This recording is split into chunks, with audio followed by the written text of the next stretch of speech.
Hi friends, আমি Sanjit, southern রেলওয়ের একজন লোকো পাইলট। তো আজকে ভিডিওটা আলোচনা করব আমার ট্রাকম্যান থেকে শুরু করে এই লোকো পাইলট হওয়ার এক্সপিরিয়েন্সটা। আর এই ভিডিওটার মধ্যে অনেকে জানতে চেয়েছিলে যে এক্সাম প্রসিজার, স্যালারি বা মেডিকেলে কী কী টেস্ট করা হয়, আমি কি কি বই ফলো করেছি, সব কিছু এই ভিডিওটায় আলোচনা করব। ভিডিওটা স্কিপ না করে অবশ্যই শেষ পর্যন্ত দেখার অনুরোধ রইল। তো প্রথমেই বলবো, আমি 2015 ডিসেম্বরে জয়েন করেছিলাম অ্যাজ এ ট্রাকম্যান গ্রুপ ডিতে। জয়েন করার পরের দিনই আমাকে ধরিয়ে দেওয়া হয়েছিল বার আর শাবল ট্রাকে যাওয়ার জন্য, ট্রাক রিপেয়ার করার জন্য। তো ট্রাকম্যান ডিউটিটা খুব কষ্টকর ডিউটি ছিল। তো ভাবতাম বারবার গ্রাজুয়েশন করে এসে এটা কোন কাজে আসলাম। তো রেলওয়ে সার্ভিস গ্রুপ ডি ছেড়ে তো যাওয়া যায় না। তো টার্গেট রাখলাম এই সার্ভিস থেকে আমায় কোনো একটা অন্য সার্ভিসে ডাইভার্ট হতে হবে, যার জন্য সার্ভিসটায় থেকেই আমাকে কি করে প্রিপারেশান নিতে হবে সেটা বের করে নিলাম। আমাদের ডিউটিটা ছিল একটা টার্গেটের ডিউটি, যে টার্গেটটা দিয়ে দেওয়া হতো সেই টার্গেটটা কমপ্লিট করতে পারলে তারপরে আর কিছু বলা হতো না। তো তাড়াতাড়ি কষ্ট করে কাজটা কমপ্লিট করে নেওয়ার পর লাঞ্চের আগে হোক বা পরে কিছুটা টাইম পেতাম, ব্যাগে বই রাখতাম সবসময়, সেই বইটা বের করেই প্র্যাকটিস শুরু করতাম বা পড়তাম। তো ধীরে ধীরে 1 বছর পরে আমার দুটো এক্সাম চলে আসলো, একটা স্টেশন মাস্টার আর একটা হচ্ছে লোকো পাইলট। তো লাকটা ফেভার করার জন্য দুটো সার্ভিসেই পাস করে গেলাম। তো স্টেশন মাস্টারটাই কাট অফে সেটে যাওয়ার পরে লোকো পাইলটটাই হয়ে গেল, লোকো পাইলটটা জয়েন করলাম। তো প্রথমেই আসবো লোকো পাইলটটা তোমার জয়নিং। অ্যাসিস্ট্যান্ট লোকো পাইলট হিসাবে তুমি যখনই জয়েন করবে, তোমার ট্রেনিং হয় মোটামুটি কমপ্লিট হতে বা ইন্ডিভিজুয়াল ডিউটি পেতে তোমার প্রায় 6 মান্থ মানে 6 মাস লেগে যায়। এর মধ্যে দুটো ট্রেনিং আছে, একটা টেকনিক্যাল বলা হয়, একটা জিআরএস বলা হয়। প্রত্যেকটা রেলের জন্য আলাদা আলাদা রুলস আছে, যেটা তোমাকে একজন থেকে তুমি যদি অন্য জনে যাও তোমাকে ট্রেনিং দেওয়া হয়। তো টোটাল ট্রেনিং মিলিয়ে প্রায় 6 মাস লেগে যায়। এবার তোমার ট্রেনিং পিরিয়ডে যে স্যালারিটা তোমার একটা বেসিক দেওয়া হয়, সেটা তোমার স্যালারি হিসাবে ওভাবে দেওয়া হয় না, স্টাইপেন্ড বলা হয়। স্টাইপেন্ড তোমাকে একটা দেওয়া হবে। তারপরে তোমার ট্রেনিং শেষে ইন্ডিভিজুয়াল ডিউটিতে যখন আসবে, তোমার গ্রেড পে হিসাবে বললে তোমার 1900 গ্রেড পে থেকে শুরু হবে স্যালারিটা। 1900 গ্রেড পে হিসাবে তুমি এখন বর্তমান দিনে যদি স্যালারি সব মিলিয়ে, সব অ্যালায়েন্স মিলিয়ে তুমি যদি বলতে চাও, তাহলে 55 to 60,000-এর মধ্যে এরকম আসবে। এরপরে আসি senior assistant loco pilot, next প্রমোশনটা। তো লোকো পাইলট থেকে তুমি যখন সিনিয়র অ্যাসিস্ট্যান্ট লোকো পাইলটে যাবে, তোমার গ্রেড পেটা চেঞ্জ হয়ে যায়, তখন 2400 গ্রেড হয়ে যায়। তখন তোমার এক্সপ্রেসে চলে যাবে। তুমি এক্সপ্রেসে গেলে তোমার তখন কিলোমিটারটাও বেড়ে যাবে, তোমার স্যালারিটা অনেকটাই বেড়ে যায়। তো নেক্সট প্রমোশনটা লোকো পাইলট শান্টার। লোকো পাইলট শান্টার 1 আর 2 দুটো হয়। লোকো পাইলট শান্টার 1 তুমি যখন সিনিয়র শান্টার থেকে যাবে, তখন তোমার গ্রেড পে বা বেসিক কোনো কিছুর পরিবর্তন হবে না, তোমার সেম বেসিকে আসতে হবে। তারপরে আসে ধীরে ধীরে তোমার সিনিয়রিটির উপর ডিপেন্ড করে শান্টার 1 প্রমোশন। যদিও এখন অনেক রেলওয়ে শান্টার 1 প্রমোশনটা দিচ্ছে না। তো শান্টার 1-এর জন্য তোমাকে 4200 গ্রেড পেয়ে, মানে লোকো পাইলট কোর্সের সমান গ্রেড পেয়ে যায়। বেসিক হয় তোমার 35,500। যাই হোক, নেক্সট প্রমোশন হচ্ছে মোটরম্যান, মানে যারা লোকাল ট্রেন চালায় মোটরম্যান। মোটরম্যানের পরের নেক্সট প্রমোশন হচ্ছে তোমার loco pilot mail express driver. এবার লোকো পাইলট মেল এক্সপ্রেস ড্রাইভারটা লাস্ট বলা যায় না, এরপরে অনেক ডিপার্টমেন্টাল এক্সাম আছে তোমার এক্সপিরিয়েন্সের উপর। তুমি এরপরে লোকো ইন্সপেক্টর হতে পারো, যেটার বেসিক হিসাবে ধরলে তোমার 4600 বেসিক আছে। তাছাড়াও জিডিসি ও এলডিসি এক্সাম অনেক অ্যাটেন্ড করতে পারবে ডিপার্টমেন্টাল, যেগুলি থেকে তুমি অফিসার র্যাঙ্কে যেতে পারবে, গ্রুপ বি পদ যেটা বলা হয়, গ্রুপ বি পদে। এরপরে আসে আমি কোন কোন বই ফলো করেছি বা কীভাবে পড়েছি। আমি একটা শিডিউল করে পড়তাম। আমি রাত্রে ডিউটি থেকে আসার পরে 2-3 ঘন্টা টাইম দিতাম। দিনের বেলা যতটা টাইম পেতাম ডিউটির মধ্যে সেই টাইমটাও দিতাম। অন্তত মিনিমাম 2 ঘন্টা ম্যাথের জন্য টাইম দিতাম।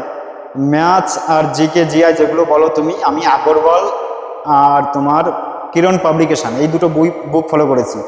আর এই দুটো বুকে আমি হিন্দি ভার্সানটা ফলো করতাম। এবার মেডিকেলটা নিয়ে একটু আলোচনা করি, মেডিকেলটা কেমন হয়। এর মেডিকেলটা প্রথমে চোখটা নিয়ে আলোচনা করি। চোখটা 6/6 দরকার আমাদের। এই যে ব্ল্যাক সার্কেলটা, এখানে কোনো অপারেশন যদি আগে থাকে তাহলে ডাইরেক্ট আনফিট করে দেয় ওরা। আর যদি ব্ল্যাক সার্কেলের আশেপাশে কোনো ছোট অপারেশন থাকে, অনেক সময় ওরা ধরতে পারে না, তো ফিট হিসাবেই বলা হয়। বর্ণান্ধতা মানে ঠিকমতো কালার তুমি যদি না চিনতে পারো, স্পেশালি তোমার যেটা সবুজ আর লালের মধ্যে হয়, গ্রিন আর রেডের মধ্যে, বর্ণান্ধতাটা ভালো করে দেখে ওরা। একটা বুক আছে নাম্বার বুক, যেটা নাম্বার বুকটা ঠিকঠাক মতো পড়তে হয়। তোমার সি টেস্ট বলা হয়, অনেক দূরে তোমার সি থাকে, সিগুলোকে ঠিকঠাক মতো কোন দিকে সি এর মুখটা সেটা বলা হয়, দেখতে বলা হয়। ঠিকঠাক মতো দেখতে পারলে তোমার একটা ফান্ডাল টেস্ট বলা হয়, যেটা তোমার চোখের মধ্যে একটা ড্রপ দিয়ে দেওয়া হয়। ড্রপটা দিলে এই যে আইবলটা থাকে, আইবলটা বেড়ে যায়। বেড়ে গেলে যদি কারো লেন্স লাগানো থাকে তাহলে লেন্সটা অটোমেটিক্যালি বেরিয়ে আসে। তারপরে ওরা সে মেশিনের মাধ্যমে দেখে, নর্মালি এগুলো দেখে। এরপরে যদি কোনো অ্যাবনর্মালিটি পায় চোখের মধ্যে তাহলে একটু এক্সট্রা চেক করে। এবার আসি চোখের পরে কান।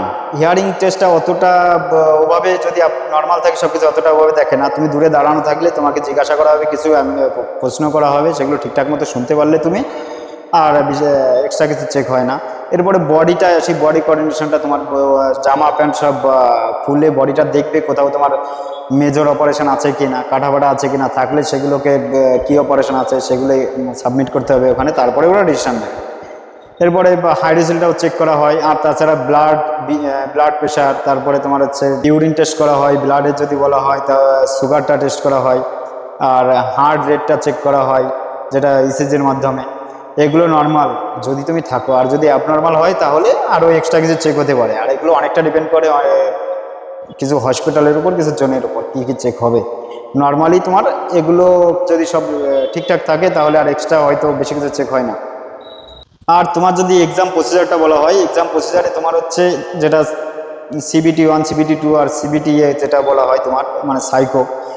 CBT1-এ তোমার যেটা অনেকে জিজ্ঞাসা করেছে হার্ড কোশ্চেন হয় কি, খুব একটা হার্ড হয় না এটা। তোমার নর্মালি আদার্স এক্সামে যেমন হয় বা আগে যেমন এক্সাম হতো ঠিক সেরকমই হয় এখনও অতটা হার্ড লোকে বলছে না যারা এক্সাম অ্যাটেন্ড করছে। আর সাইকোটা এখন অনলাইন হয়েছে, আগে এটা অফলাইন ছিল, এখন অনলাইনে হয়েছে। তো সাইকোটা একটু সাইকোটা প্র্যাকটিস করা অবশ্যই দরকার। মেন এক্সাম হচ্ছে সাইকোটা, এটা অনেকে অফলাইনে ভালো অ্যাটেন্ড করা যায়, অনলাইনে একটুখানি সমস্যা হয়, যার জন্য সাইকোটা একটু বেশি করে প্র্যাকটিস করো তোমরা। আর বুক তো আগেই বলে দিয়েছি, আর তোমরা তাছাড়া এই বুকগুলো ফলো করতে পারো। এই বুকগুলো ভালো, এখন বর্তমানে বলছে সবাই ভালো, ওই বুকগুলো, ওই সেটগুলো ভালো এসছে। আর যতটা বড় সেট প্র্যাকটিস করো, দিনে তুমি অন্তত 2-3টে সেট মিনিমাম প্র্যাকটিস করে কারেকশান করো সেগুলো, কোনটা ভুল হচ্ছে ঠিক হচ্ছে। বাকি ম্যাথটা বেশি করো। টেকনিক্যালের উপর যে আলাদা এক্সাম হয়, টেকনিক্যালটা নর্মালি যারা ITI-টা বা ডিপ্লোমাটা প্রাইভেট থেকে করেছে বা সরকারি থেকে করেছে, সবাইকে একটা কথাই বলবো, টেকনিক্যালটা তোমার যদি তুমি কন্টিনিউয়াস কোর্সটা করে থাকো বা ভালোভাবে কোর্সটা করে থাকো, টেকনিক্যালে গিয়ে আটকায় না। অনেকে আছে তোমার ডিসকন্টিনিউ হয়ে যায় বা ঠিকমতো কন্টিনিউ না করে তোমার ইয়েগুলো সার্টিফিকেটগুলো নেয়, এরকম অনেকেই আছে। তো তাদের ক্ষেত্রে একটু বেশি করে পড়তে হবে। আর যারা কন্টিনিউ ক্লাস করে সার্টিফিকেটগুলো নিয়েছো তাদেরকে বলবো একটু প্র্যাকটিস রেখো, অতটা হার্ড নয়। তো বুঝতেই পারছো একটা সেন্ট্রাল গভর্নমেন্ট এক্সাম, একটু তো হার্ড হবেই সেখানে। তো সবাই প্র্যাকটিসটা মেন, বেশি বেশি করে ম্যাথটা প্র্যাকটিস করো, কারেন্ট অ্যাফেয়ার্সটা প্র্যাকটিস করো, জেনারেল নলেজটা। এগুলো কন্টিনিউ তুমি 2 থেকে 3 ঘন্টা যদি টাইম দাও ম্যাথের পিছনে, তাহলে অসুবিধা হওয়ার কথা না। তো যাই হোক, আজকে এই পর্যন্ত। যদি কিছু জানার থাকে পরে অন্য ভিডিও নিয়ে আসবো, অবশ্যই জানাবে তোমরা। ধন্যবাদ।